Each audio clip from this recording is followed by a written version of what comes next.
Vamos falar sobre Cúpula da Amazônia? Está acontecendo neste momento, Cúpula da Amazônia em Belém, no Pará. São 8 chefes de Estado reunidos discutindo povos originários, questões climáticas. É um evento importantíssimo. Eu quero discutir isso e já chamar a atenção para o Le Monde Diplomatique Brasil, programa que vai ao ar hoje aqui na TVT, que também vai falar sobre isso, mas com foco, inclusive, na segurança alimentar, né, Silvio? Isso.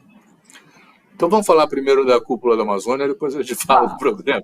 Né? A Cúpula da Amazônia está juntando, depois de 14 anos de intervalo, os presidentes desses 8 países que compõem os países que abrigam a floresta amazônica. Nesse caso, o Brasil tem 75% dessa floresta e tem um peso enorme nessa relação. O que eu acho que o Lula está fazendo, e continua armando o jogo internacional dessa forma, é ir agregando cada vez mais os países da América do Sul. Né? Mercosul, vamos ajudar a Argentina, vamos reconhecer os pleitos do Uruguai, que quer negociar com a China, mas o Lula pede que essa negociação seja em bloco. Vamos discutir a relação do Mercosul com a União Europeia, vamos ativar a Unasul. Quer dizer, o que está acontecendo? Está acontecendo que o Brasil está tentando recuperar o protagonismo que teve durante os períodos da gestão anterior dos governos Lula, né? E está tentando criar um bloco no Sul, na América do Sul, né? Que pudesse negociar em melhores condições, porque, de uma maneira coletiva, com mais musculatura por causa disso, né? Melhores condições com a União Europeia.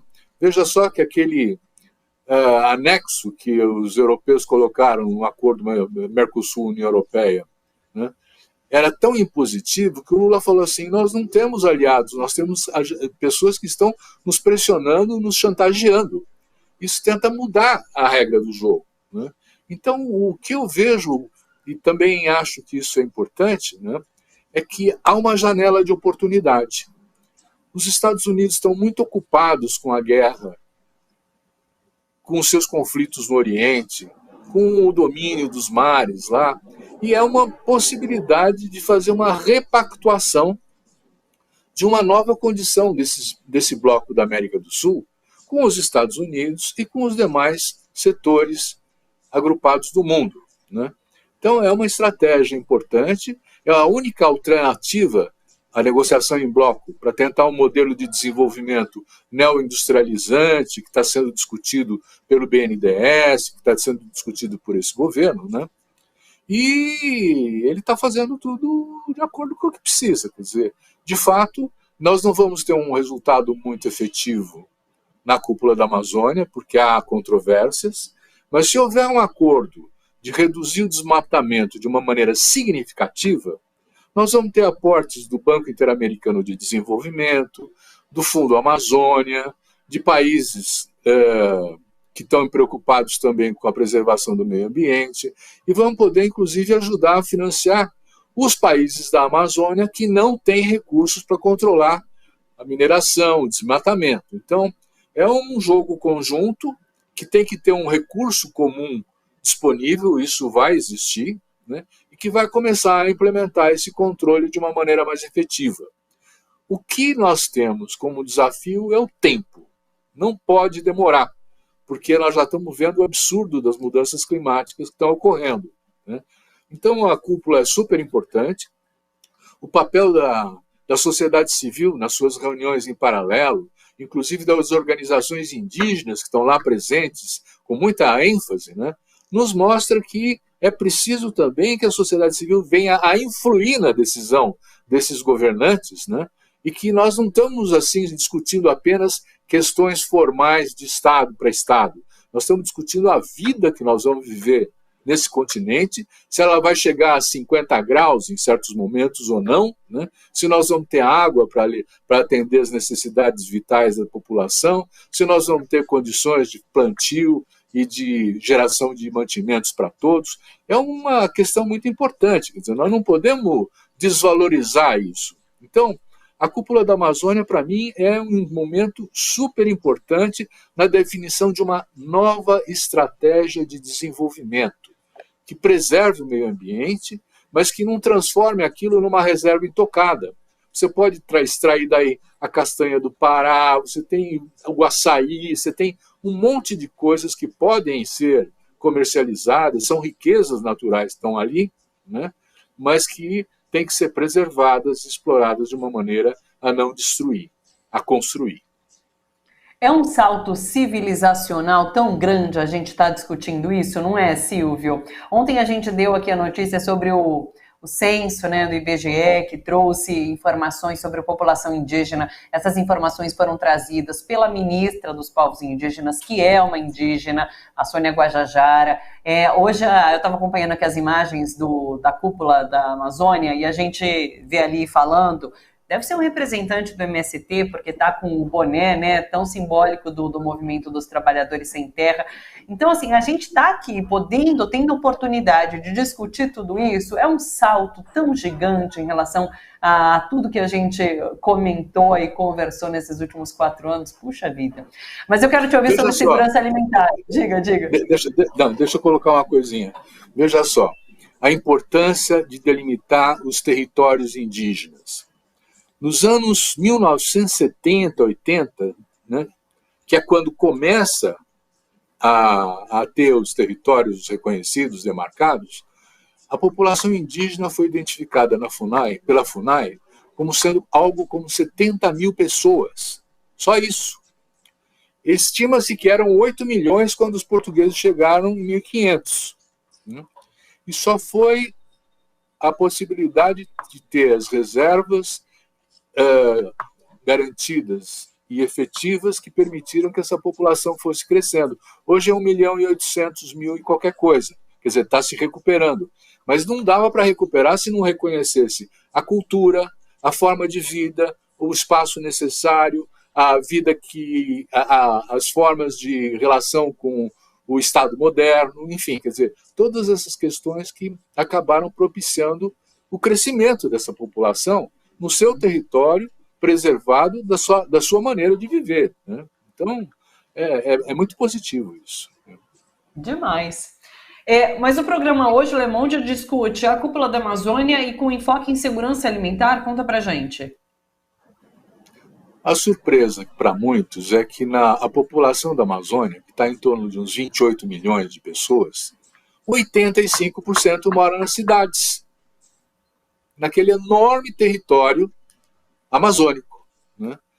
E acontece que tem muita gente passando fome, tem muita gente em insegurança alimentar. Né? Porque como o problema todo...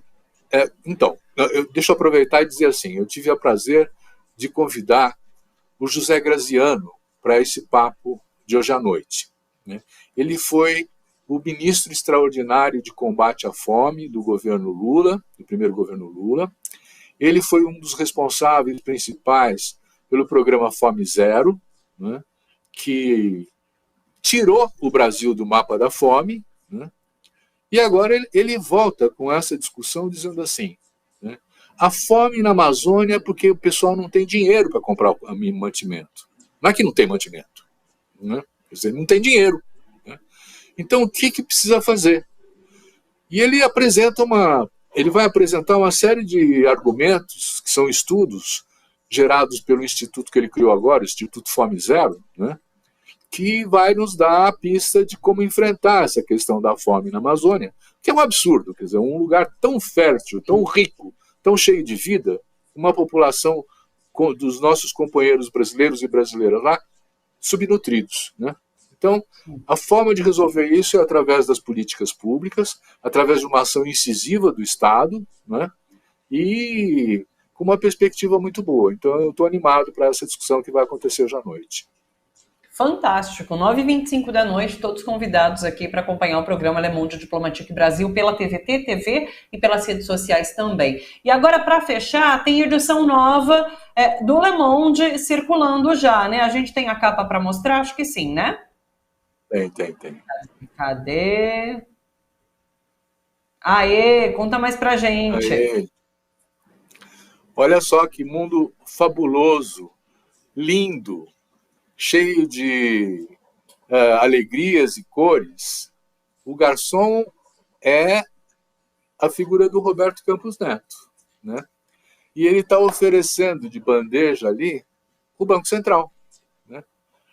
Num sentido de que quem comanda o Banco Central são esses que estão usufruindo essa vida toda cheia de luxo, né?